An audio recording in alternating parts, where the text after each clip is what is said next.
So as a person that drives their income through the, tech companies, whether it's YouTube or the various streams that you have, are you worried about being targeted and shut out of the attention ecosystem?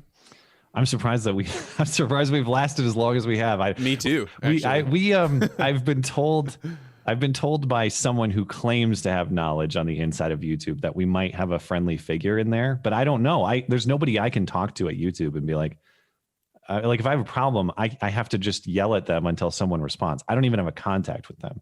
Now, as far as income is concerned, you're exactly right. Like the writing has been on the wall in that arena for years. So the name of the game, as with anything, is just diversify. And we've been doing that not only with our revenue streams, but with our presence. So if YouTube axes us tomorrow, I have everything going through my own independent website, so our audience could find it there. We have people watching on BitChute. We have people watching on DLive.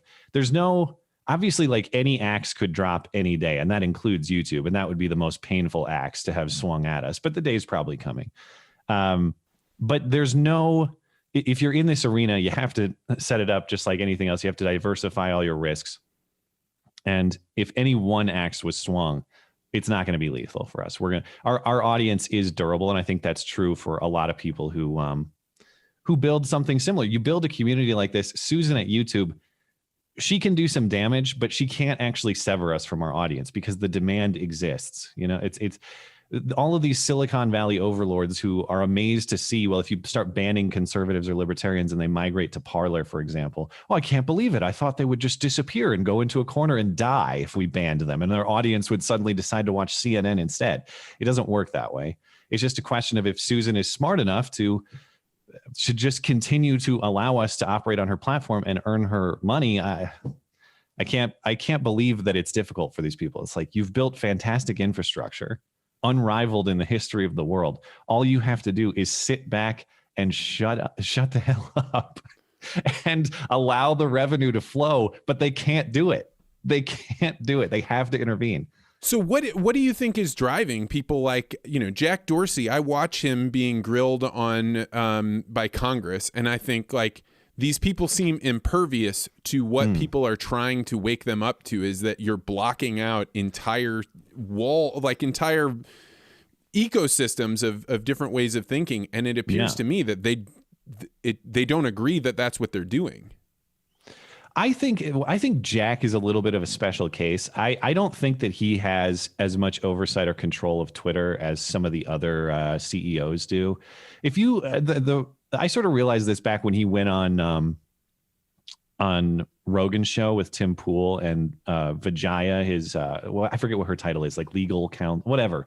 It seemed like she is actually pulling the strings and pushing the buttons at Twitter.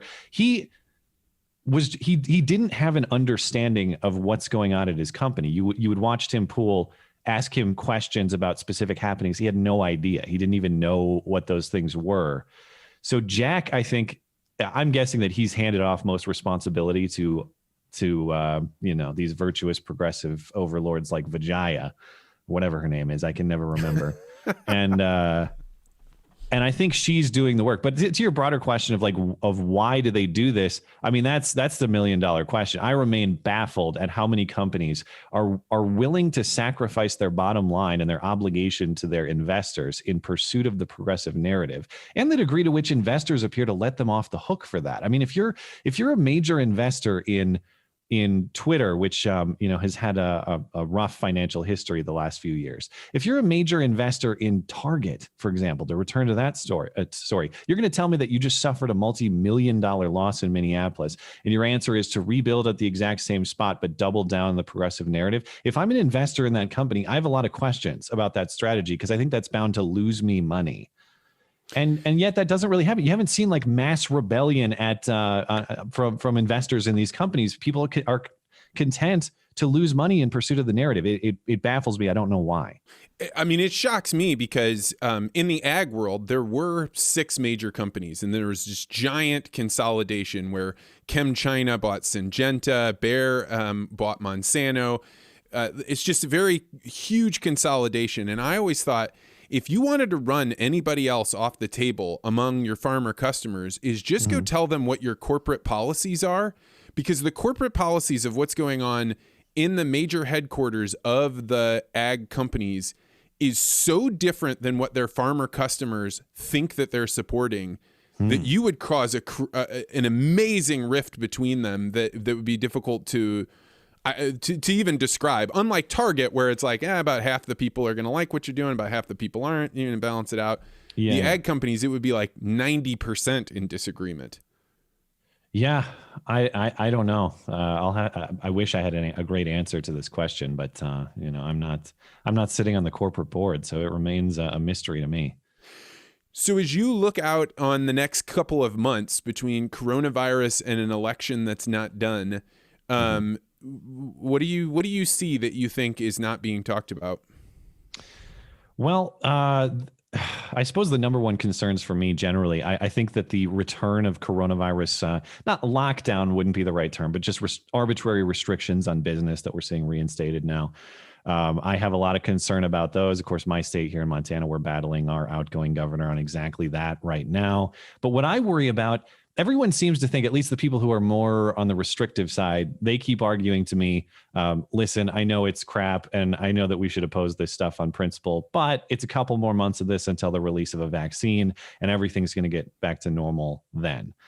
What worries me about the release of the vaccine is the potential for this stuff, for the vaccine itself, I suppose, to be mandated, not by the state. I'm actually not worried about like the state of Montana or the federal government coming to mandate a coronavirus vaccine upon me. What I wonder, and what a lot of people on Twitter, I know Candace Owens was tweeting about this the other day, are worried about is what happens if the vaccine mandate replaces the mask mandate in the spring. That is to say, you will not enter this business. You will not fly on this plane. You will not enter this government building if you don't have proof of vaccination. Is that something that we will come to see? The whole bargain of this entire year has been just surrender a little bit more of your freedom today so that you'll have it returned tomorrow. That's always a fool's bargain in not just 2020, but in humanity's history. And I am very skeptical that suddenly the vaccine is going to come and set us free. And I don't, to be clear, I don't say that from an anti-vax perspective. If you want to go out there and get the vaccine, by all means, I'm not denying the scientific efficacy of the vaccine either. I just worry that we're going to sacrifice more liberty on this road as opposed to less. And suddenly, instead of just putting a piece of cloth on your face, you're going to have someone stab you against your will to participate in polite society. That's obviously prospective. We don't know if that's going to happen, but the trajectory of 2020 has been constriction of liberty at every step. I'm very skeptical that all of a sudden 2021 is going to come in and say, oh, it's a renaissance for liberty. We're all back to our normal freedom now. Well, I think, the vaccine point you make is exactly right. And on top of that, I think like the apps that colleges are using right now to every morning before you go to class, you have to say, do I have a fever? No. Do I feel okay? Yeah. Yes. Well, they also have on there your location. And there are now universities saying if you go further than 60 miles away from the university for Thanksgiving, you don't get to finish the semester. So you're going to start having universities be able to impose travel restrictions on their people? Exactly. And that's what worries me. It is not a government crackdown per se. It is just a united agreement on the part of business and every other institution to say, you will submit to conditions X, Y, and Z to be just a basic member of society. I fear that's the trajectory that we're on. Which then brings us all the way back to where we started in the conversation with liberty. Like I've always been a person that says, well, let the businesses decide. But then you start looking at the business and their power, their ability to be able to decide. And it's pretty strong. It's a lot stronger than I think I thought it was a few months ago. Yeah. And of course, I will on principle defend a business's right to make their own decisions and to have their own association if they want to do something like some sort of vaccine requirement. On principle, I'm going to defend that.